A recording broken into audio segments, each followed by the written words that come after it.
We're back on Get Up, and the New York Jets taking Zach Wilson with the second pick in the upcoming draft has long felt like practically a foregone conclusion. Now, what that would mean for Sam Darnold, of course, is an interesting question. And yesterday, Adam Schefter found this on the New York Jets website. If you just went on their website and you clicked on the little icon that said tickets, this is what you see. It says 2021 ticket information and a picture of Sam Darnold. And Schefter posted, does the Jets ticket department know something that others do not? It was at minimum interesting, but was it important? That's the question for Dan Graziano. What's the answer? No, I don't think it's important. Look, I mean, he's the only quarterback they have on the roster right now, and I think I'm not sure this is part of it, but I do think the Jets want it to be known, whether it's true or not, that they're okay with holding on to Sam Darnold even if they do take a quarterback at number 2. They haven't been able to get the offers for Sam Darnold that they were hoping to in their trade talks, and at this point, if they were to keep him and he left as a free agent after the year, you're talking about a compensatory draft pick in 2023. They got plenty of picks in 21 and 22. They don't necessarily need those. So if you can't do better than like a third rounder for Sam Darnold, the Jets feel like, why don't we keep him and see if the offers get better in the summer or the fall? So I think, again, I'm not sure the ticket department has much to do with that, but I do think in general there's benefit to the Jets in the perception that they don't need to move this guy right now. Right. Look, we read into things all the time, and sometimes rightfully so and sometimes not. When the Cowboys put out that video that didn't have Dak Prescott in it, we lost our collective minds. And so sometimes these things just are what they are. Bart Scott, what do you think it is? Listen, I think this is an indication. We heard Davis when he came in said for all indications he believed that Sam Darnold was going to be the quarterback. Listen, this is the thing, Greeny. We know out of one of these 5 quarterbacks, somebody's going to, or the likelihood of 3 or 4 of them may even be bust, right? Like what's the percentages of 5 guys all being hits in the NFL? Right? So we understand that somebody's going to pick wrong. You have Sam Darnold. You know that he's not a bust. You know, you may not think he may be a franchise quarterback or one of the top 10 quarterbacks right now, but we know he's not a bust. So you think about it. Do you want to be that one of those teams that's picking at number 2, that picks the bust, that picks the Willie Ponder, that picks the Jamarcus Russell, that picks the Blake Bortles? Do you want to be one of those guys? Because right now you have a 23-year-old quarterback that I think has shown that he can cut his teeth in his league, that shows flashes when he has some protection, some weapons around him. Listen, he's had 2 quarterback coaches, or he's had 2 coaches. He's had mono, and he's played through a pandemic. I mean, give the guy a chance, please. Like, before you move on from him and continue to watch him go be Ryan Tannehill somewhere else with somebody else's organization. Yeah, to your point, Hembo just flashed the number up there on the screen. 42% of quarterbacks drafted in the first round have signed a second contract with their team. So the hit rate, to your question, is less than 50-50. Jeff Saturday, what do you think? I agree with Bart here. Listen, I think Sam Darnold deserves an opportunity. And I think this team, if you bring Zach Wilson in or somebody else, it's not going to make a tremendous amount of defense. There's so much deficiencies in this football team that they need to address and get better. I think even if they do draft a Zach Wilson, maybe you roll with Sam the first year and can kind of see what he can do. It may be one of those type of situations. But I think Sam Darnold has been unfairly criticized for what he has shown, right? I mean, he has had no protection, no run game. I mean, you can continue to go on and on. One guy cannot do it all. And I understand he was drafted high. I understand he was a shiny toy a few years ago. I don't think it makes any difference who they bring in. Give this guy an opportunity. He's had 3 years to cut his teeth. Let him develop. He's 23 years old. He's got a long lifespan in the NFL. If you give him an opportunity, I think he'll make the most of it. And so, but quickly, Dan Graziano, to come back to you on the Insider, that's what these guys think. Frankly, it's what I think. But it doesn't seem to be what the Jets think. Yes, the expectation from people that you talk to is that the Jets will take the quarterback, Zach Wilson, second, right? The 49ers were out there offering 3 first-round picks and a third, and the Jets didn't want it. They're not going to sit at 2 and take somebody who's not a quarterback, having let that stay on the table. Right, and they're not going to do that. And if they were going to trade it, maybe that would have been the most logical place to trade it. We'll leave that there for the moment. Much more football as we go. But it was opening day yesterday, and we had a wild one at Coors Field. Picking up Dodgers and Rockies, top of 3, no score. Cody Bellinger at the plate with a runner on. He sends one to left, and here comes just a crazy moment.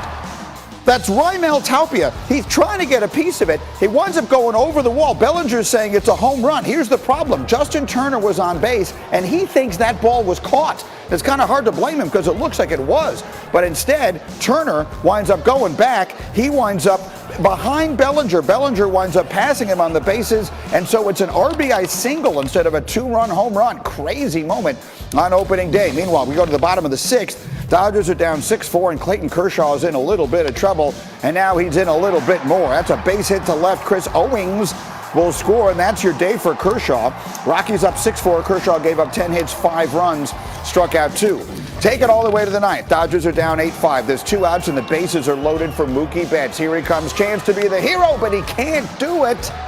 The liner, and that's your ball game. Rockies hold on to win it by a score of 8-5 on opening day, and Jessica Mendoza was on the call, and she gets up with us here. Jess, what's your number one takeaway from a wild one yesterday with the Dodgers and the Rockies? Oh, just that the defending champs, I mean, it's game 1 and you saw just the errors. Kershaw not at his best. I mean, that's a typical day. You open up at Coors Field. You probably won't see the same amount of chaos as far as Cody Bellinger passing Justin Turner, but it was a crazy day. I mean, Mookie Betts, this ball carries over his head. It falls in. Kershaw gives up 10 hits. By the way, 9 of those 10 were just slap singles getting through. There was a squeeze bunt to get the Rockies on the board. Who squeezes anymore? I mean, it was such an unusual game. Lots of errors. Ball went under Corey Seager's glove to score 2 more runs. I mean, this is not the Dodgers team that we have built up, but it also is a huge reminder that, yes, you come straight after spring and get into that game 1. You're just not going to be fully ready. One of the biggest things, though, Greeny, was you showed it that last out of the game. Daniel Bard for the Rockies, the closer, got Mookie Betts out, got the last 3 outs of that game. Huge story. He sat out for 8 seasons. He was a coach for the Diamondbacks.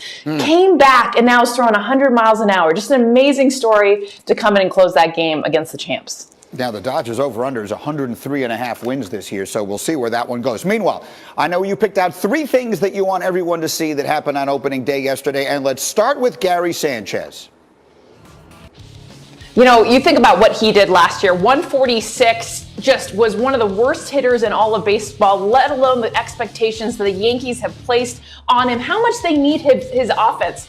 To see that home run, you could just feel the relief. This doesn't mean he's going to go and hit 400, but just the fact that he was hitting, big news for Yankee fans. Then you switch. This was my favorite. Miggy Cabrera. First of all, it is snowing, okay? And Miggy being Miggy, okay? So this ball barely clears. He can't tell. He thinks it's a double. He comes sliding into second base. And then, of course, anyone who knows Miggy Cabrera, I mean, this is so classic him with the snow. How perfect was this for opening day? And then, of course, you think about all the fun 3 takeaways for me on opening day. Oh, it's great to have it back again, and we look forward to this energy for the next 162. Thank you, Jess. Great to see you. Thank you for getting up with us here early today. Great. Meanwhile, there was another big story yesterday. The college basketball world really stunned by the sudden retirement of the Hall of Famer Roy Williams, calling it quits at the age of 70 after spending 33 years as a head coach at 2 legacy programs, first at Kansas, then back at Carolina, where he won 3 championships. And yesterday, he talked about his decision.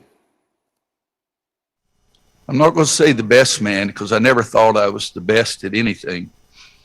But 15 years at Kansas, I thought I was the right man.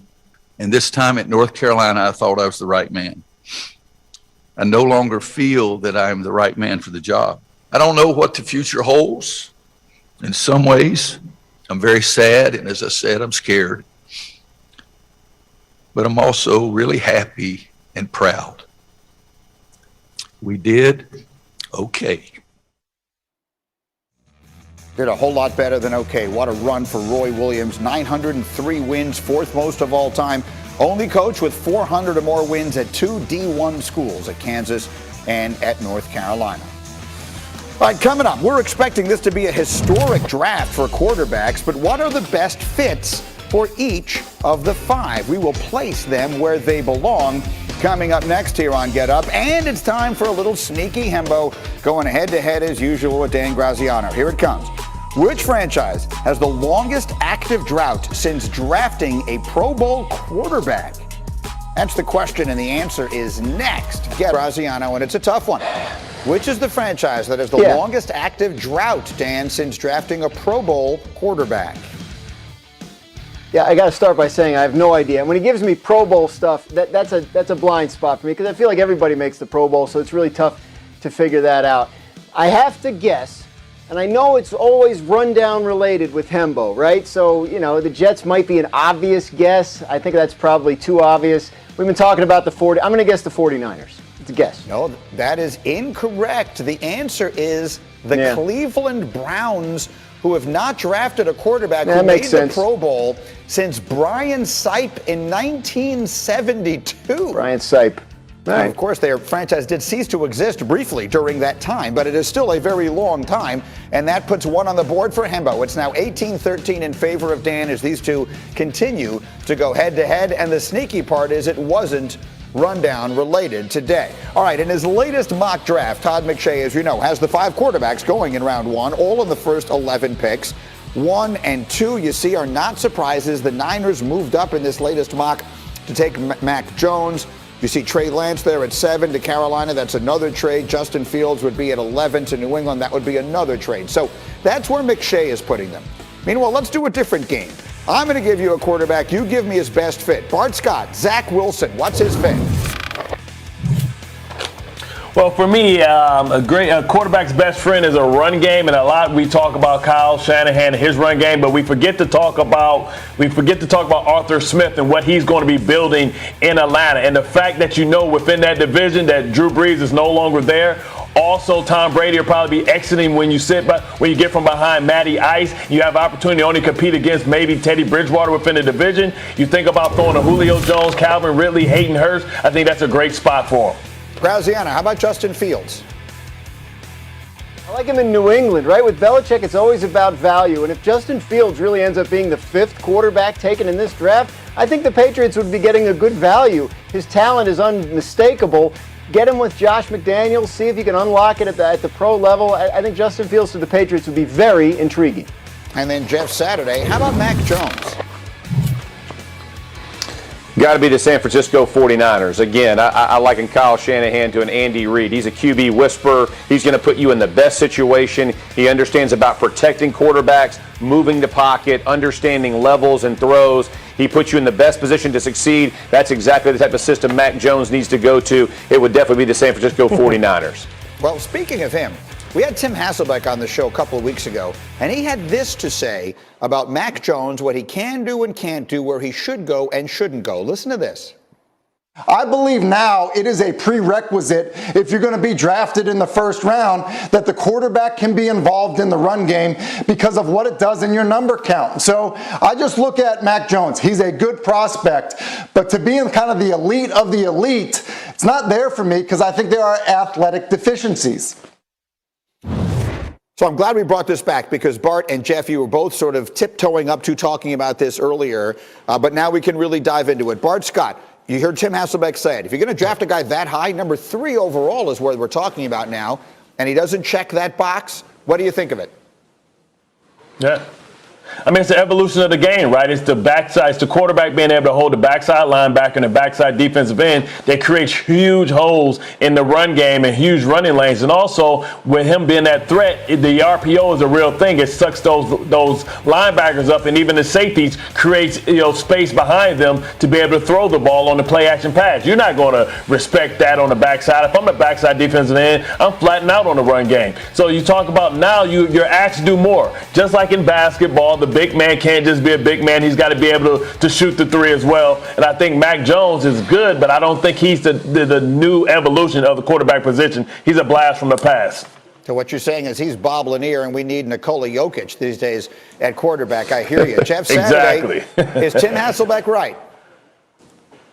No, listen, I disagree with both these guys. We literally saw 2 months ago a statue win the Super Bowl. I mean, how quickly do we forget, right? The greatest that we just watched Tom Brady, who has been athletically deficient for 20 years. All I'm saying is it is still possible to win with a pocket passer. It's development of a quarterback. Do I understand? Here's the other thing, Bart, no one wants to talk about. With running quarterbacks, your risk of injury still is increased. Do I like it? Absolutely, I like it. Do I think it presents number issues for defenses? For sure. Playing on 11-11 is much better. But when your 11th is hurt and now you're bringing in the backup guy, it changes the dynamic of your football team as well. So do I agree that it is definitely a benefit to have that? Really? I don't think it is an honest prerequisite to have only an athletic quarterback. I think there's a number of different ways to win in the NFL. It has been proven time and time again. Guys can win in different ways. It's whichever guy gets coached and developed best. I think it's an unfair expectation that everybody's going to look exactly the same and win in the NFL. That's just not how it happens. That's fair. But Bart, I'll pick it up for you because if I could push back on that, Jeff, Tim Hasselbeck wasn't saying you can't win that way. He was saying if you're going to take a quarterback that high in the draft, he wouldn't do it if he didn't add that extra dimension. You heard him say it in the soundbite. He's a good prospect. But if he can't do that extra stuff, I'm not taking him that high. Are you? This goes back to the same.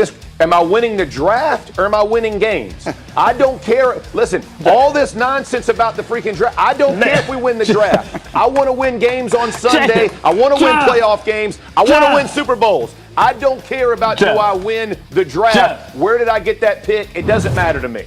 I was undrafted, so I didn't even get drafted. I went to 6 Pro Bowls. It doesn't matter to me where guys get drafted. I want to win games. Me either, Jeff.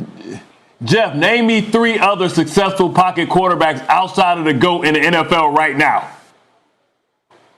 My point exactly. I get it. I get the evolution. I get it. No, listen to me. I understand. It's a copycat league, Bart. Everybody wants to copy everybody. That's what, because everybody's scared to go outside the box. You know what happened when everybody went air raid and everybody went spread? Bill Belichick went 2 tight ends and a fullback. Still won Super Bowls. As you continue to tell me about what everybody else does, I don't care what everybody else does. I want to know how I can develop my players and win with my team, not what everybody else thinks. So when you tell me, absolutely everybody's evolved to a different style. That does not mean you can't win with it, and you shouldn't draft the guy that helps you in that spot.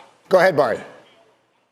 I'm not going into a NASCAR race with a Hudson. I tell you that much. I'm not driving a Pinto in a NASCAR race. I want to know what everybody else has underneath their engine. I'm sure you can win with that too, man. But come on, Jeff. Like, stop it. Like, listen, you took the greatest quarterback of all time to make your argument, and he had 2 of everything. He had 2 good receivers, 3 good tight ends. He had 2 good tackles, 3 good running backs. It took everything for the greatest to ever do it to win with it. You think a rookie, Matt Jones, is going to be able to do it? And name me the last great quarterback from the University of Alabama that played in the league.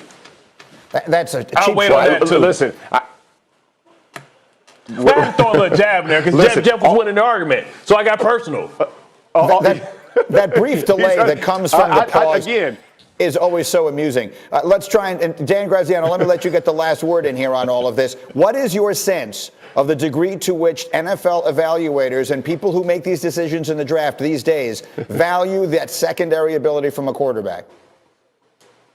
It's a big deal. There's no question about it. You go back, Josh Allen threw 4 touchdown passes in a victory over the 49ers last December. And prior to that game and after that game, Kyle Shanahan had a lot to say about Josh Allen and his skill set and what that allows an offense to be able to do. So if you're looking for clues about how offensive coordinators think, there are definitely some in there. I think if Tim Hasselbeck's presenting it as a tiebreaker, I think he's right on the money. All right. Meanwhile, so let's do that. I want to give Jeff something that he will really enjoy. If you're a regular viewer of this program during the football season, you see Jeff every week. We'll do a segment where he hands out pancakes for great blocks. Well, in honor of Penei Sewell's Pro Day today, Jeff, I'm told you have a bonus pancake for the #1 tackle in the draft. Let's see it. Oh, this is nasty. Check it out, Greeny. Look at him. Lock up on the end. Sees the linebacker. He's dropping. Guess what? Find action, boss. Go get violent with somebody, baby. Jeff? I love this. He sees his fullback getting getting run over. I used to see Bart Scott like this. He'd be on my guard. I'm gonna put my helmet right in his ribs, baby. Go smoke him. That's what I'm talking about, Jeff. You would like nastiness you bring. You would like everybody wants to play finesse. We ain't playing no finesse, Greeny. We're getting after folks. What do you think, Bart? What's it like on the other side of that? Artist. That is a defenseless defender. He is defenseless. You can't get cheap shots on receivers. You can't have crack blocks. But you want to go there and get some barbecue sauce on my ribs? I used to try and catch Jeff Saturday Make on the no double team, too. apologies. Hit him in his ear hole. No apologies, Mark Scott. That's the way it should be played, baby. We've got to go to a break. After dominating the past 2 decades.